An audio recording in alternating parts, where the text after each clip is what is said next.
ជំរាបសួរបងប្អូនទាំងអស់គ្នាបងប្អូនធ្លាប់គិតហើយមែនអត់ថាចង់ទិញខុនដូមួយហើយអាចដាក់ជួលយកចំណូលជាប្រចាំខែជាប្រចាំឆ្នាំហើយមិនចាំបាច់ខ្វាយខ្វល់អំពីសេដ្ឋកិច្ចឡើងសេដ្ឋកិច្ចចុះឬក៏អត់មានអ្នកជួលមែនទេថ្ងៃនេះខ្ញុំសូមណែនាំអំពីគម្រោងខុនដូរបស់ក្រុមហ៊ុនកូនខ្មែរមួយដែលមានបទពិសោធន៍សាងសង់តាំងពីឆ្នាំ1990មកម្ល៉េះនោះគឺគម្រោងខុនដូ UC88 Hem Garden Big KK1 ហើយគម្រោងមានជម្រើសបន្ទប់ដូចជា Studio 1 bedroom 2 bedroom និង 3 bedroom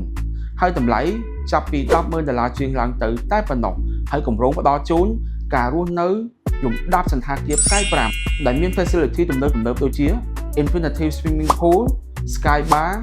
Jacuzzi Steam Sauna និងមាន restaurant លំដាប់អន្តរជាតិជាច្រើនទៀតចំពោះការទិញខុនដូនៅក្នុងគម្រោង UC88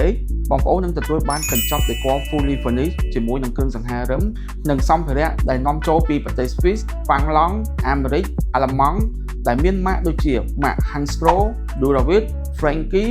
និងម៉ាកល្បីៗជាច្រើនទៀត